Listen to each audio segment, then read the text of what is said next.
మీ మంచి ఆరోగ్యానికి. అనగనగా ఒక సమయంలో ఒక ఆడంబరమైన రాజు పరిపాలన చేస్తూ ఉండేవాడు. అతను తన ధ్వని సలహాదారులు ఎప్పటికీ వినడు, కాని తన ఇష్టానుసారం మరియు అభిరుచులపై నిర్ణయాలు తీసుకుంటాడు. అతనికి ఒక కుమార్తె ఉంది. ఆమె పేరు తారా. ఆమె చురుకైనది మరియు చమత్కారమైనది, కానీ ఆమె తండ్రి మార్గాలతో చాలా అలసిపోతుంది. తెలివి తక్కువ నియమాలు రూపొందించబడ్డాయి కనుక అతని రాజ్య ప్రజలు నవ్వుతారు లేదా చాలా అబ్బురు పడుతున్నారు. ఈ క్యారెట్లు చాలా టేస్టీగా ఉన్నాయి, అవును కదా తారా? అనుకుంటున్నాను. ఇవి చాలా రుచికరంగా ఉన్నాయి. ఇప్పటి నుంచి ఈ రాజ్యంలో ప్రతి ఒక్కరూ ఈ క్యారెట్లు మాత్రమే తినాలని నేను నిర్ణయించాను. ఏమిటి? కానీ రాజ్య ప్రజలు చాలా అసంతోషంగా ఉంటారు. అలా ఏం కాదు తారా, ఈ రాజ్యంలో అందరూ నన్ను ప్రేమిస్తారు, నేను చెప్పింది వింటారు. కానీ ఒక వారం రోజుల తర్వాత రాజుకి క్యారెట్లంటే అసహ్యం కలిగింది. క్యారెట్ పాయస్, క్యారెట్ వంటకాలు, క్యారెట్ ప్రతి చోట క్యారెట్లే. నేను విసిగిపోయాను. అయితే అప్పుడు ప్రజలు కూడా పాలనతో విసిగిపోయారంటారా? నువ్వు చెప్పింది నిజమే, నేను దాన్ని వెనక్కి తీసుకుంటా. ఏమైనప్పటికీ తన రాజ్యంలో తన ప్రజలు ఎంతో అసంతృప్తితో జీవించారు. అయితే తన ప్యాలెస్లో ఒక మెయిడ్ లూసియా పేరుతో ఉండేది. తను నిజానికి ఒక ఫెయిరీ. తాను ఎంతో యవ్వనంగా కనిపించినా నిజానికి తానికి 1000 సంవత్సరాలు ముసలిది. లూసియాకి మరొక స్నేహితురాలుంది, స్పార్కిల్స్. స్పార్కిల్స్ ఒక ఫ్లవర్ పిక్సీ. తాను ఎల్లప్పుడూ ఎంతో సంతోషంగా ఉత్సాహంగా ఉండేది. తాను అందమైన పువ్వులున్న ఆ గార్డెన్లో నివసిస్తూ ఉండేది. వాళ్ళిద్దరూ తోడుగా ఆ రాయల్ ఫ్యామిలీని సంరక్షిస్తూ వచ్చారు. శుభోదయం లూసియా, నువ్వు నా కోసం ఏ వార్త తెచ్చావు? రాజు ఏదైనా నియమాలు చేశాడా? ఓ స్పార్కిల్స్, మా రాజు చాలా వెర్రివాడు. అతనింత భయంకరమైన వెర్రి నియమాల్ని ఎలా చేశాడో నాకు తెలియట్లేదు. ఈ రాజు ఎప్పటికి బాగుపడతాడో ఏమిటో. అవును, అతను క్యారెట్లను అస్సలు ఇష్టపడలేదు కాబట్టి. ఎవరు నవ్వుతున్నారు అక్కడ? ఓ, రాజు ఇక్కడికి వచ్చాడు, త్వరగా దక్కు, మనల్ని చూడకూడదు. ఓ లూసియా, నువ్వు నవ్వుతున్నావా ఏంటి? గుడ్ మార్నింగ్ మహారాజా. అవును, నేనే నవ్వుతున్నాను. ఈ తోట నాకు ఎంతో సంతోషాన్ని అందిస్తుంది. నాకు అర్థమైంది. ఈ తోట నాకు చెందింది కాబట్టి ఇది చాలా ఇష్టపడతారు. ఇక్కడ పువ్వులు చాలా అందంగా ఉన్నాయి. ఏ తోట ఇంత మనోహరంగా పరిమళంగా ఉండదు. ఓ మహారాజా, నిజానికి ఆ పువ్వు. బెర్రీ రాజు, నేను నీకు పాట నేర్పుతాను.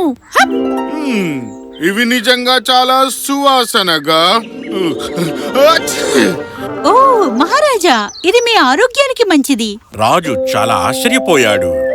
నా మంచి ఆరోగ్యానికా? ఇది వినడానికి చాలా మంచిగా ఉంది.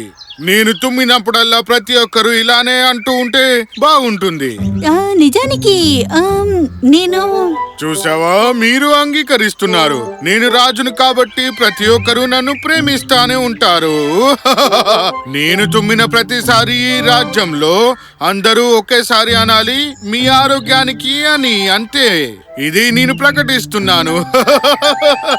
అలా అని రాజు ఎంతో గర్వపడి అట్నుంచి వెళ్లిపోయాడు. ఓ స్పార్కిల్స్, ఏం చేస్తున్నారు మీరు? చింతించకు లూసియా, ఆ మ్యాజిక్ దుమ్ములో నేను కొద్దిగా అదృష్టాన్ని కలిపాను. తర్వాత ఏం జరుగుతుందో చూద్దాం. మెసెంజర్లు రాజ్యానికి నలుమూలలా వెళ్లారు. జనాలు గుమ్ముగూడి వాళ్ల మెసేజ్ ని వింటున్నారు. అందరూ వినండి రాజుగారి కొత్త విషయాన్ని. ప్రతిసారి తాను తుమ్మినప్పుడు గొప్పతనం చేస్తుంది. ప్రజలందరూ తనను మీ మంచి ఆరోగ్యానికి అని అనాలి. అలా అనకపోతే మీ అందరికీ శిక్ష పడుతుందని. అసలు మన రాజుకి ఏం జరిగింది? సైనికులు మీ మాటలు వినవచ్చు, ప్రకటించినట్లుగా మనం చెయ్యాలి. ఈ విధంగా రాజ్యంలో ప్రజలు అంగీకరించారు.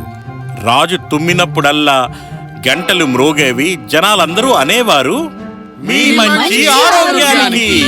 మరి అదే రాజ్యంలో ఒక పేద పశువుల కాపరి యారన్ అని ఉండేవాడు. తాను ఎంతో మంచివాడు, ఇంకా చురుకైనవాడు. తాను విన్నది వెంటనే ఒప్పుకునే తత్వం తనది కాదు. ఇంకా తాను మంచి కోసం ఎప్పుడూ నిలబడేవాడు. ఒకరోజు తాను ఇంటి బయట కూర్చుని ఉండగా తనని కలవటానికి తన మిత్రులు తన వద్దకు వచ్చారు. ఇలా చూడు, మంచి పశువులు కాబట్టి యారన్ ఇక్కడ కూర్చున్నాడు. యారన్, నీకేమైనా సాయం కావాలా? వచ్చి మాతో రా. మాతో పాటు దొంగతనం ఎలా చేయాలో నేర్చుకో. నువ్వు అస్సలు పట్టుపడవు. ఒక మంచి బంగారం దొరికితే మంచిదే కదా. నేను ప్రపంచంలో ఉన్న బంగారు వాచులన్నింటినీ దొంగలించగలను. అలా చేసినప్పటికీ ధనవంతుడిగా అనుభవించలేను. నువ్వు ధనవంతుడిగా అనుభూతి చెందనక్కర్లేదు. నువ్వు వాటిని దొంగలించి మమ్మల్ని ధనవంతుల్ని చేయవచ్చు కదా, అవునా? సరిగ్గా అదే సమయంలో రాజ్యంలో గంటలు మోగాయి. ఓ మిత్రమా, మళ్ళీ రాజుగారు తుమ్మారు. రాజుగారి ముక్కు నిజంగా పెద్దదనే చెప్పాలి. నిశ్శబ్దంగా ఉండండి, ఇప్పటికే పదాలు చెప్పకండి. మీ మంచి ఆరోగ్యానికి. మీ మంచి ఆరోగ్యానికి. అయినప్పటికీ ఆరన్ కేవలం నించున్నాడే తప్ప ఏమీ చెప్పలేదు. తన స్నేహితులు తను చూశారు, ఇంకా సైగ చేశారు. ఆరన్, నువ్వు ఏం చేస్తున్నావు? ఇక్కడ సైనికులను నువ్వు చూడలేదా? నేను చూశాను, కానీ ప్రతిసారి రాజుగారికి మంచి ఆరోగ్యం కలగాలని నేను ఎందుకు కోరుకోవాలో నాకు అర్థం కావటం లేదు. నిజం చెప్పాలంటే నాకు ఇదంతా ఒక పిచ్చితనంలా అనిపిస్తోంది. నేను నిజంగా అతన్ని తుమ్ముతుంటే చూడలేదు కూడా. నిశ్శబ్దంగా ఉండు ఆరన్. కాపలాదారులు నీ మాటలు వినాలనుకుంటున్నావా? ఓ, చాలా ఆలస్యమైపోయింది. ఆరన్ అలా చెప్పగానే ఒక సైనికుడు ఆరన్ పక్కన వచ్చి నించున్నాడు. ఇంకా తన వైపు ఎంత కోపంగా చూశాడు. రాజు గురించి చెడుగా మాట్లాడడానికి ఎంత ధైర్యం? రాజు ఆజ్ఞాపించినట్టు మీరు చెప్పి తీరాల్సిందే, లేదా మిమ్మల్ని నేను ప్యాలెస్ కి తీసుకువెళ్తా. నీకు తోచింది నువ్వు చెయ్యి. నాకు రాజంటే భయం లేదు. ఇంకా మీరు ఆజ్ఞాపించినట్టుగా నేను ఆ పదాలను చెప్పను. ఇది విన్న సైనికుడు ఆరన్ ని రాజుగారి ముందు ప్రవేశపెట్టాడు. రాజుగారు ఆరన్ ఏమన్నాడో విన్న తర్వాత అతనికి ఎంతో కోపం వచ్చింది. రాజు గురించి చెడుగా చెప్పడానికి ఎంత ధైర్యం నీకు? మీ పాలకుడు గురించి మీరు పట్టించుకోరా?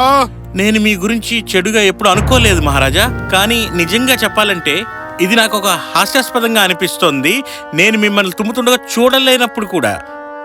ఫనీ, మీరు ఈ రాజ్యం యొక్క గొప్ప పాలకుణ్ణి పట్టుకొని ఫనీ అంటారా? నిన్ను అస్సలు. నాన్నగారు, ఈ అందమైన పువ్వుల్ని చూడండి. ఈ మనిషి ఎవరు? ఈ వ్యక్తి నేను చెప్పిన నియమాన్ని అస్సలు పాటించలేదు. ఇది నేను చెప్పిన ఉత్తమమైన నియమం. వాస్తవానికి నా తండ్రి పాలనకు వ్యతిరేకంగా వెళ్ళడానికి ధైర్యం చేసే వ్యక్తి ఉన్నారా? నా తండ్రికి మంచి ఆరోగ్యం కావాలని మీరు కోరుకోవడం లేదా? అలా అని కాదు మహారాజా, నాకు ఇది నిజంగా హాస్యాస్పదంగా అనిపించింది, అంతే. ఓ, ఇది చాలా ఆసక్తికరంగా ఉంది. సరిగ్గా అదే సమయంలో స్పార్కిల్ తారా పట్టుకున్న పువ్వుల్లోంచి బయటికి వచ్చింది. తాను తన మ్యాజిక్ డస్ట్ ని వదిలింది. అది తిన్నగా తారా ముక్కులోకి వెళ్ళింది. ఓ, మీ మంచి ఆరోగ్యానికి. ఏమిటి? నువ్వు ఆమెతో చెప్పావు, మరి నాకు ఎందుకు చెప్పలేదో? మరి ఎంత ధైర్యం నువ్వు నవ్వుతున్నావు? కానీ నేను నవ్వలేదు కదా. ఇక చాలు, దీనికి మీకు తప్పకుండా శిక్ష పడుతుంది. గార్డ్స్ ఇతన్ని తీసుకువెళ్లి లయన్స్ డెన్ లో వేసేయండి. మరి సైనికులు రాజుగారి ఆజ్ఞ ప్రకారం ఆరన్ ని తీసుకుని వెళ్లి డెన్ లో పడేశారు. అది ఎంతో లోతుగా చీకటిగా ఉంది. అక్కడి నుంచి తప్పించుకోవడం అసంభవం. ఆరన్ ఇంకా వేచి చూడాలి సింహం వచ్చేంత వరకు. అయితే ఆరన్ చాలా చురుకైనవాడు. తాను వెంటనే తన జేబులో ఉన్న మాంసం ముక్కల్ని తీశాడు. మరొక జేబులోంచి నిద్రించే కషాయాన్ని తీసి ఆ మాంసం ముక్కల మీద కలిపాడు. దాని తర్వాత వాటిని నేల మీద పడేసి ఒక పెద్ద రాయి వెనకాతల దాంకున్నాడు. మరి ఎప్పుడైతే సింహం డెన్లోకి వచ్చిందో అది ఎంతో కోపంగా గర్జించింది. అయితే ఆరన్ అది విని ఎంతో భయపడ్డాడు. అయితే సింహం ఆ మాంసం ముక్కల వాసన చూసి వాటన్నిటినీ తొందరగా తినేసింది. అవును అవును, ఓ మంచి సింహం, వాటన్నిటినీ నువ్వు తినేయి. ఓ లేదు, తన దీర్ఘకాలంగా ఎదురు చూస్తున్న విందుకు ఎవరో ఇబ్బంది పెట్టారని సింహానికి కోపంగా వచ్చింది. అతను ఆరన్ ని చూసి కోపంగా గర్జించింది. ఓ లేదు, ప్లీజ్ నన్ను తినద్దు, లేదు లేదు లేదు. అలా గాండ్రించిన సింహం త్వరగా నిద్రపోయింది. అలా తను రాత్రంతా హాయిగా నిద్రపోయింది. ఆరన్ ఎంతో సురక్షితంగా ఉన్నాడు. అయినప్పటికీ ఆరన్ మెలకుగానే ఉన్నాడు. మరుసటి రోజు సైనికులు ఆరన్ ని చూడటానికని వచ్చారు. ఆరన్ ని గుహలో చూసి వాళ్ళు ఆశ్చర్యపోయారు, ఇంకా సంతోషించారు. సింహం తన పక్కనే హాయిగా నిద్రపోవటాన్ని చూసి వారు ఆరన్ ని రాజు వద్దకు తీసుకెళ్లారు. రాజుగారు ఆరన్ ని చూసి ఆశ్చర్యపోయారు. నువ్వు ఆ సింహం నుంచి ఎలా తప్పించుకున్నావో చెప్పు. అప్పుడు ఆరన్ ఏం చేశాడో రాజుకి అంత వివరంగా చెప్పాడు. చాలా బాగుంది. నువ్వు నీ జీవితాన్ని గురించి చాలా భయపడి ఉంటావు. నా కోసం మీ మంచి ఆరోగ్యం అని అంటావా? మరి నన్ను క్షమించండి మహారాజా, కానీ నేను నా మాట మీద నిలబడుతున్నాను. అయితే ఇప్పుడు నిన్ను అడవి పందుల గొయ్యిలో పడేయవలసి ఉంటుంది, అది కూడా తక్షణమే. గార్డ్స్, ఈ దుర్మార్గుని ఇప్పుడే తీసుకువెళ్ళండి. పాపం ఆరెన్ ని ఒక పిట్లో పడేశారు. తాను గ్రహించక ముందే బోర్స్ తన వైపుగా రావడం మొదలుపెట్టాయి. ఈ సమయంలో కూడా చురుకైన ఆరెన్ తన జేబులోంచి ఒక ఫ్లూట్ని తీసి వాయించడం మొదలుపెట్టాడు. ఆ వేణుగానాన్ని విన్న బోర్స్ డాన్స్ చేయడం మొదలుపెట్టాయి. అవి రాత్రి మొత్తం డాన్స్ చేస్తూనే ఉన్నాయి. చిట్ట చివరిగా అవన్నీ అలిసిపోయాయి. మరుసటి రోజు సైనికులు పిట్ వద్ద వెళ్ళినప్పుడు ఆరెన్ ని సజీవంగా చూసి వాళ్ళు ఆశ్చర్యపోయారు. వారు బోర్స్ని డాన్స్ చేయడం చూసి వారికి ఆశ్చర్యం కలిగింది. వారు రాజు వద్దకు ఆరెన్ ని పట్టుకుని వెళ్లారు. జరిగిందంతా చెప్పారు. యువరాణి డాన్సింగ్ బోర్స్ గురించి విన్న వెంటనే తాను మనస్ఫూర్తిగా నవ్వడం మొదలుపెట్టింది.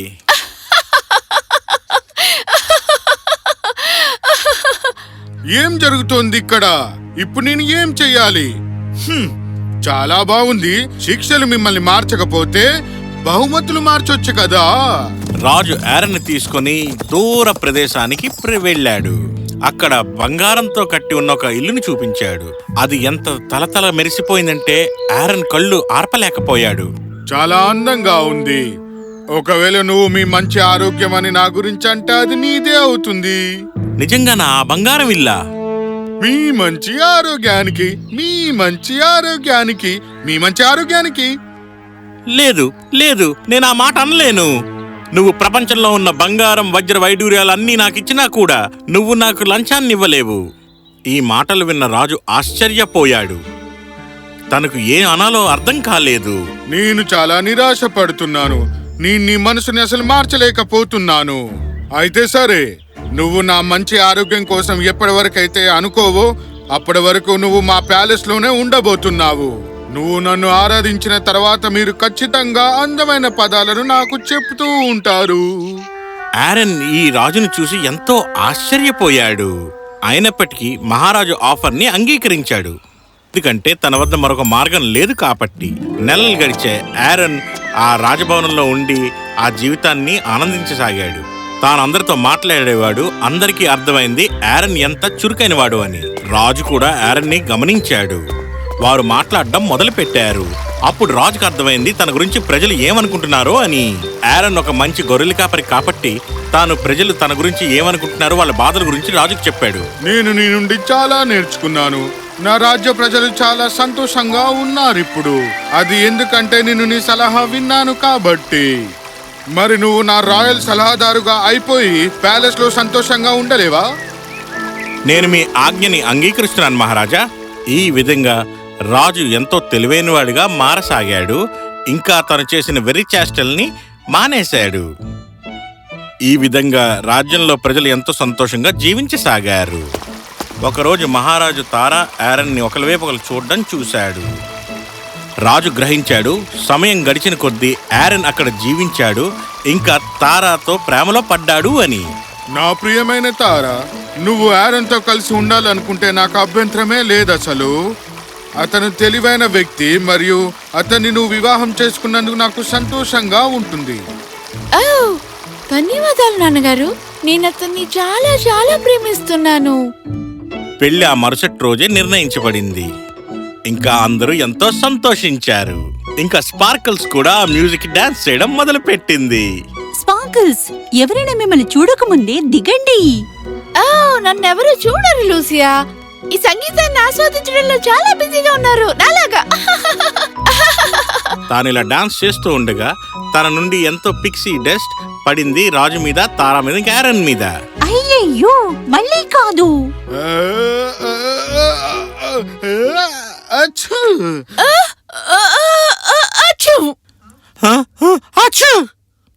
వాళ్ళందరూ ఒకరి మొహాలు ఒకరు చూసుకుని ఆశ్చర్యపోయారు. మన మంచి ఆరోగ్యానికి, మా మంచి ఆరోగ్యానికి, మన మంచి ఆరోగ్యానికి అలా అని వారు మనస్ఫూర్తిగా నవ్వుకున్నారు. ఉప్స్.